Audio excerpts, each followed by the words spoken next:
Alright, so this tutorial is about the combined gas law. So the combined gas law takes Charles' law, Boyle's law, and Gay-Lussac's law and puts it all into one.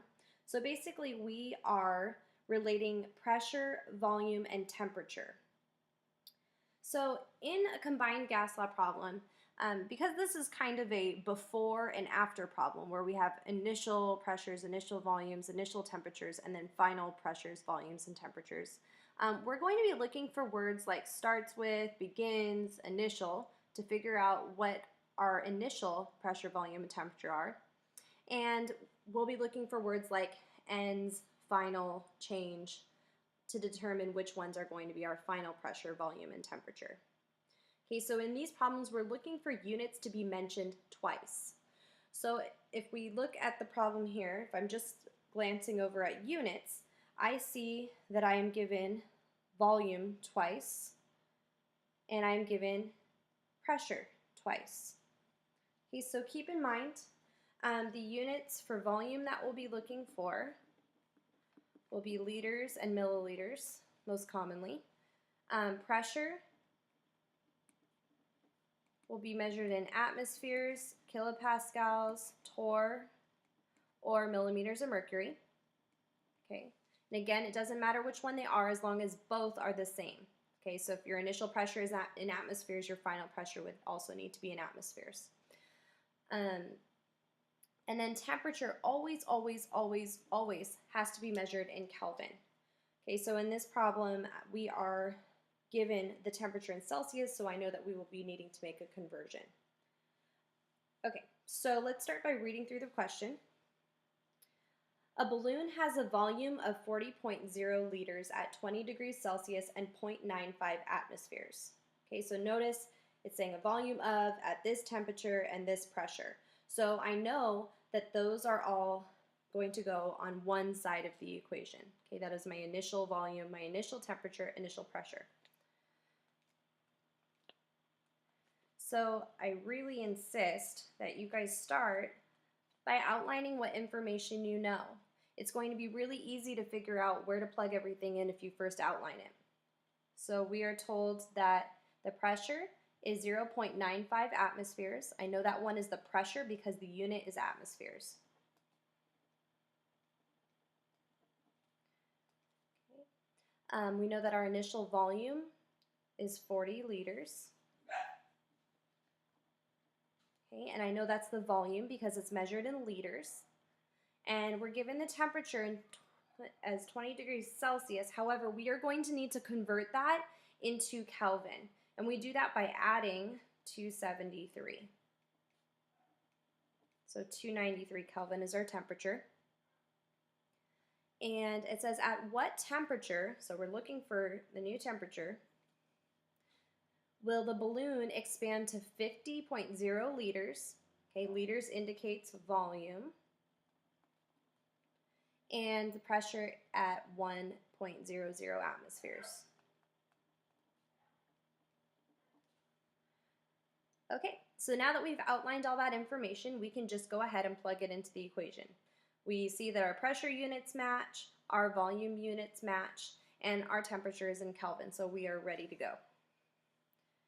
So I'm going to plug that into this equation right here. So my initial pressure is 0.95, my initial volume is 40, my initial temperature is 293. My final pressure is 1. My final volume is 50. And I am looking for temperature. So I'm going to call that X. That's my unknown. Okay, so we can start by just combining some of these terms. So I'm going to work with this side first. I've got 0.95 times 40 divided by 293. Okay, 0.95 times 40 divided by 293. And my answer is 0.1, let's call it 0.13. Okay, and then 1 times 50 is 50. And that's still over X. Okay, so just as we always have, if we've got a fraction on one side and we do not on the other, we are going to put the other side over 1 and go ahead and cross multiply. So x times 0.13, so 0.13x equals 50. Okay, and we want to get x by itself, so I'm going to divide both sides by 0.13. 50 divided by 0.13. We get final temperature equals 380, let's call it 385.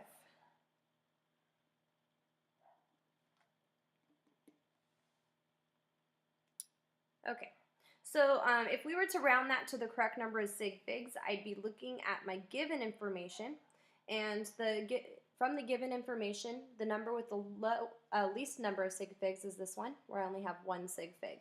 So if I were to round this answer to the correct number of sig figs, it would be 400 Kelvin. Okay, so another combined gas law problem. A helium-filled balloon has a volume of 50.0 liters at 25 degrees Celsius and 1.08 atmospheres. So that is all my beginning information. So P1, V1, T1, P2, V2, and T2 are the variables I'll be looking at for combined gas law. Okay, volume of 50.0 liters, pressure of 1.08 atmospheres. Okay, and we're going to go ahead and include the units when we're outlining the information. That way it'll be easy to spot any conversions that you need to make. Okay, so please include the units when you outline. Okay, and we're given 25 degrees Celsius, which we know we need to convert to Kelvin, so 25 plus 273, and I will get 298 Kelvin. Okay, what volume will it have?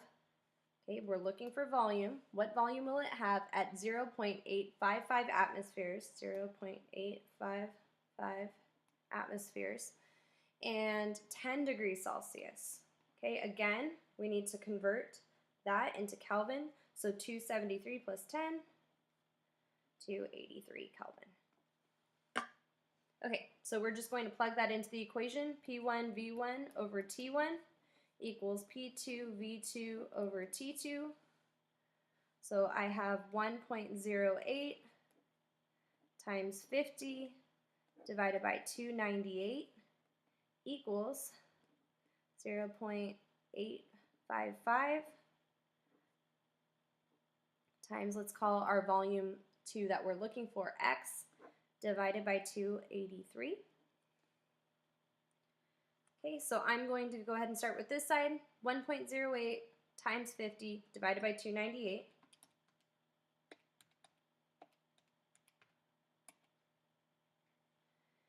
You'll get 0.181, just round it there, equals, okay, and I'm just going to go ahead and simplify this expression, 0.855 divided by 283.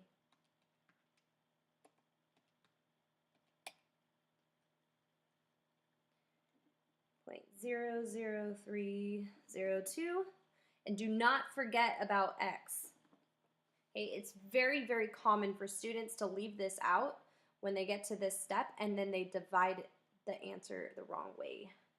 So we are trying to get x by itself, so I'm going to divide both sides by 0.00302. Okay. 0.181 divided by 0.00302. And you will get 59.9, and since we are looking for volume, that will be in liters. And if we were to round this number to the correct number of sig figs, we're going to look back at the problem. We need 2 sig figs. So the only way you can get this answer and the correct number of sig figs is to write it in scientific notation. So 6.0 times 10 to the 1 liters. Okay. You could have also approached this problem in a different way. So another way you could solve it is anytime we're dealing with fractions, you can just go ahead and cross multiply. So in that situation, you would do 1.08 times 50 times 283.